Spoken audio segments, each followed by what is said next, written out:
ฤดูกาลหน้าปี2025พี่น้องอู้ควายเถิกโตบักงามเลยเนาะมักกะโลงมาติดตามภาพบรรยากาศการไถนาพี่น้องอยู่น้ำไห้น้ำนาอีกคือเก่าสำหรับคลิปวิดีโอนี้เหลียวไปเห็นแต่ลิบลีอยู่รถไถเดี๋ยวจะหน่อยเราจะเข้าไปเบิ่งการไถนาปีในปี2025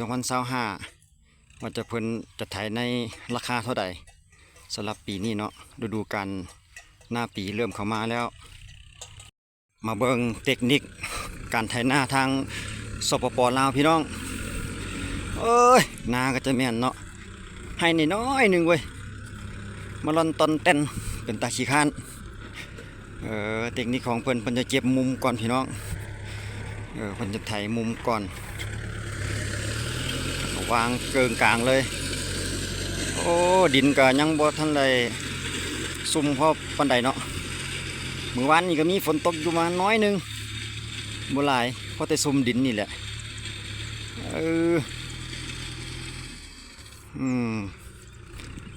นาให้น้อยเป็นตาขี้ข้านแท้เอาเบิ่งเทคนิคการไถเพื่อจะวางแลนกลางก่อนเลยเนาะเก็บมุมบาทหนึ่งก่อนแล้วก็มาไถเข่า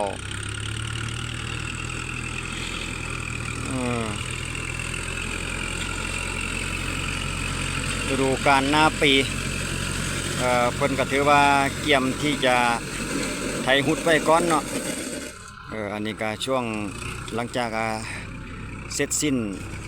ในวันสงกรานต์ไปผ่านพ้นวันสงกรานต์ไปน้อยหนึ่งคือกันในช่วงฤดูนี้เนาะเพิ่นก็เลยมาทำการไถไว้แล้วก็ภายในอีกประมาณเดือน5เดือน6จะทำการหว่าน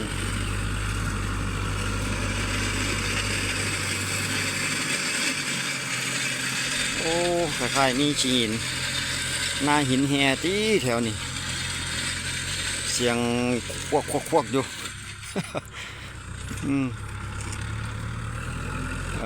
สำหรับฤดูกาลปี2025การสอบถามข้อมูลมากันยังอยู่ในราคาเก่าอยู่พี่น้องสำหรับค่าไถค่าปั่นก็แน่นอนแล้วเนาะถ้าหากว่าได้ไถแล้วจะต้องได้ปั่นพร้อมในเวลาที่ว่าเพิ่นมาวานเข้าก็ได้มาปั่นอีกทีนึงนะกันราคาเก่าพี่น้อง500,000 กีบตอน1 ไร่500,000 กีบก็เกือบ 1,000 บาทแหละพี่น้องเอ้ย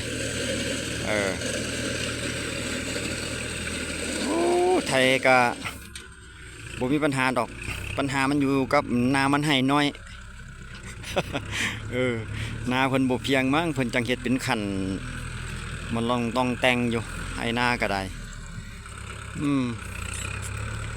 กับภาพบรรยากาศเสียงคำพาคือเก่ามื้อนี้คนเก่าคนเดิมแต่ว่าเป็นฤดูกาลใหม่กำลังเริ่มฤดูกาลหน้าปี2025พวก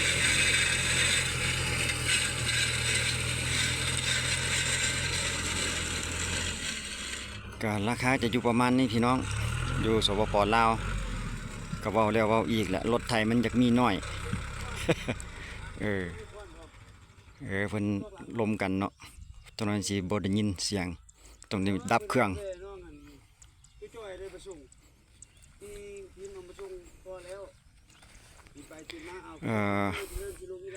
MU 4902อินซีทองคือเก่า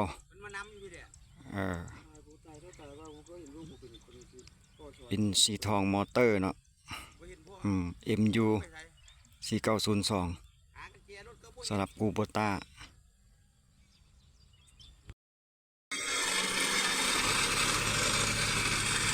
ไถง่ายอยู่สั้นดิต่างแต่ว่าหักให้น้อยให้น้อยมันนานแล้วเพิ่นว่า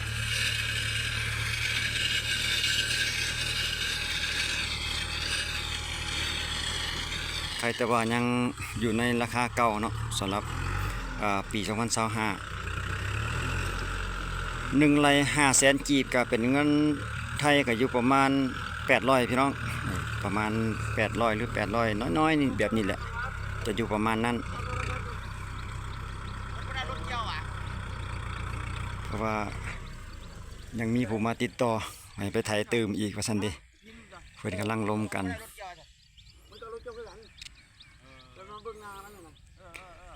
ก็ถือว่าบ่มีเวลาใดพักพี่น้องสำหรับโชเฟอร์รถไถเกี่ยวกับรถไถน้ำให้น้ำนาน้ำรถเกี่ยวต่างๆเพราะว่าอยู่ลาวเฮามันน้อยเว้าอีกก็คือเก่าแหละรถไถมันน้อยพี่น้องราคาบางบอนอาจจะสูง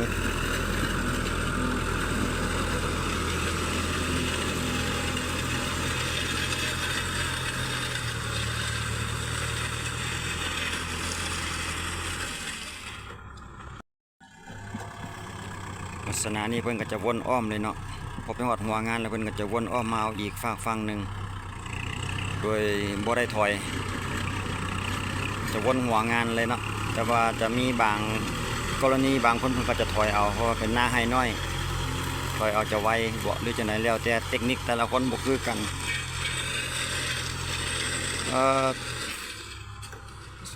จุดนี้ก็ขึ้นอยู่กับเขตบ้านท่าสว่างพี่น้องเมืองไซธานีนครหลวงเวียงจันทน์ก็ถือว่าจะมีแต่รถ2 คันเจ้าของผู้เดียวแต่ว่ารถ2 คันอยู่เนาะเพราะว่าอยู่ในเขตนี้กับรถน้อยรถโบราณ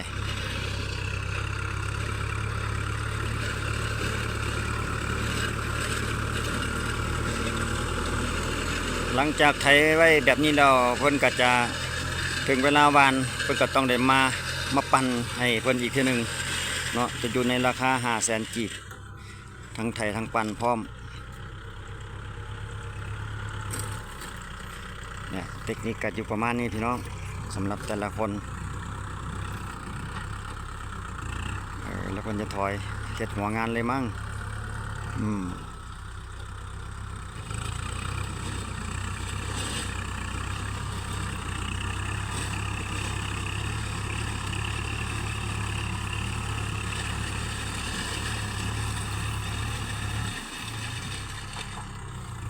ส่วนฝากฝั่งนึงก็เป็นหน้าแซงพี่น้องเป็นหน้าปังกำลังเหลืองบักกล้วยกำลังเฮิมบางบอนกำลังเฮิมบางบอนก็เกี่ยวไปน้ำแดก็มีช่วงนี้ก็เป็นช่วงเก็บเกี่ยวเข้าหน้าปังเข้าหน้าแซงอยู่ในช่วงระหว่างท้ายเดือน4คือกันพี่น้องในคลิปวิดีโอนี้เนาะปี2025ผ่านพ้นวันสงกรานต์ไปใหม่ๆ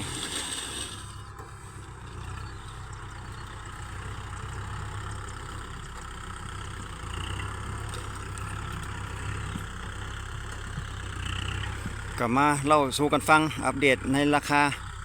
รถไถในปัจจุบันพี่น้องราคาอยู่ในราคาเดิมอยู่เกี่ยวกับการไถก็ได้แล้วก็เฉพาะในพื้นที่นี้เนาะแล้วก็เดี๋ยวคลิปหน้าเขาจะเอาในอีกพื้นที่หนึ่งสมเทียบกันลองเบิ่งว่าแต่ละพื้นที่จะมีราคาใดแด่คือกันบ่จังซี่นะยังมีอีกหลายๆบอนที่ว่าเดี๋ยวข้าพเจ้าจะนำเสนอแล้วก็สมเทียบราคาเว้าสู่กันฟังพี่น้องเอ้ย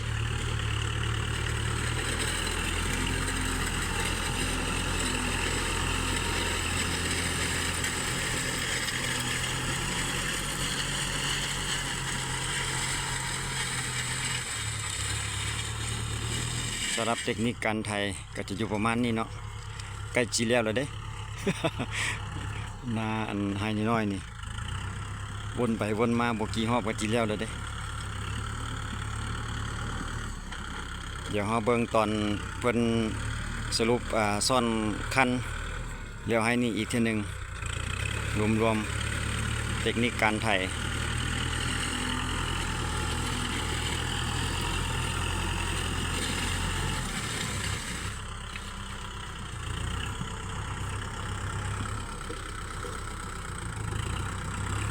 โซเฟอร์นี่ก็เสียงคำพาพี่น้องเอ้ย เขตบ้านท่าสว่างทางอนเฮานี่แหละท่าสว่างทางอน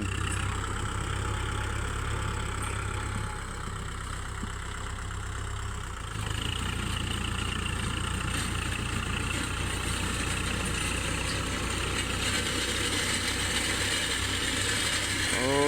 โคกควักโคกควักไอ้ยะ แข่งแกแดเนาะเออได้ถอยหลังเอาถือว่าละเอียดพอสมควรโซเฟอร์เพิ่นก็ได้โอ้ถอยหลังเอาคืนละงามบางบอนก็ยังแข่งอยู่เพราะว่าฝนหน่อยฝนบ่หลายหมู่บ้านนี้ก็มีฝนมาอยู่น้อยหนึง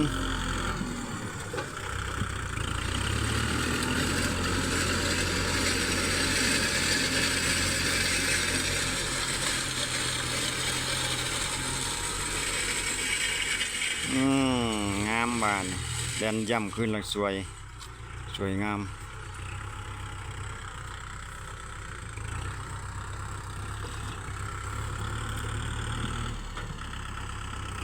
ถอยหลังเอาหัวงานอีกจะน้อยเพิ่นก็จะแล่นวนรอบก็ถือว่าสำเร็จให้น้อยแต่ว่ามื้อนี้ถือว่ายาวเลยแหละมีหลายไร่เพิ่นบอกว่ามีหลายไร่หลังจากเสร็จให้นี่แล้วก็จะยาวไปจนพูนเบื้องหน้าที่เราเห็นประมาณ4ไร่ในจุดนี้ว่าซั่นเด้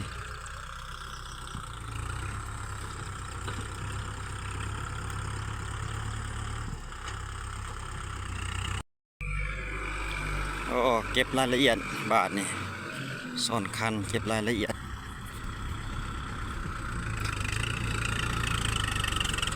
อู้นักปืนไอ้จ๋างาม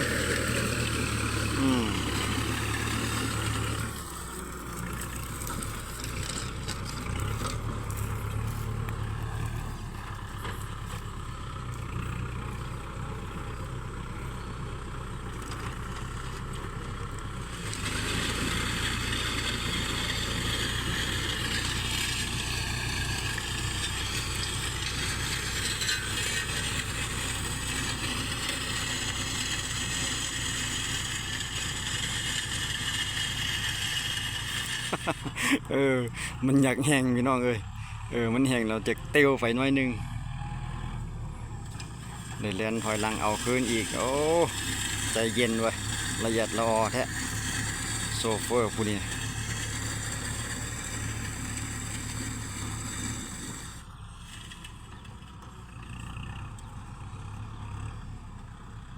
ไปพูดเลยบถอยหลังคืนอีก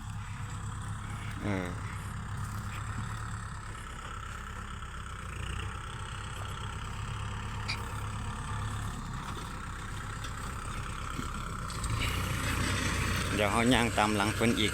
รอบหนึ่งก่อนรอบสุดท้ายเทคนิคการไถของเพิ่น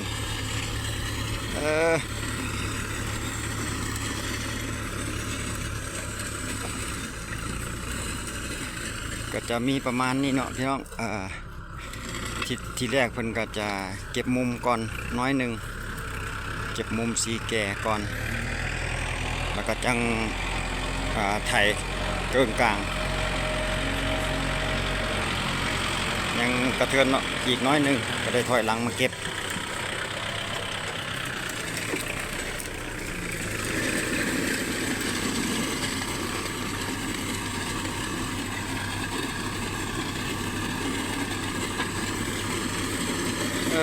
งามว่ะถึงเวลานั่นก็ปล่อยให้มันแห้งหญ้าตายนิดนึงแล้วก็มาวานปั่นวาน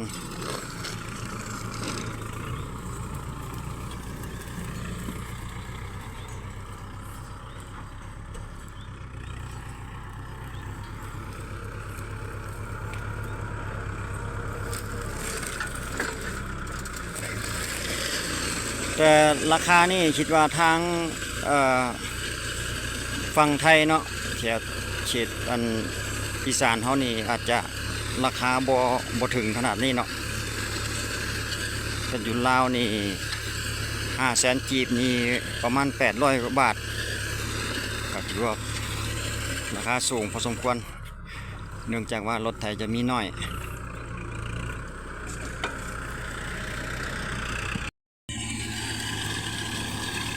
อันนี้เป็นรอบสุดท้าย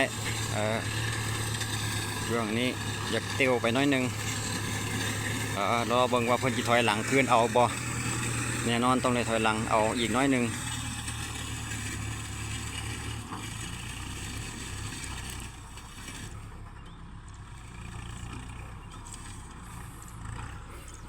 ถอย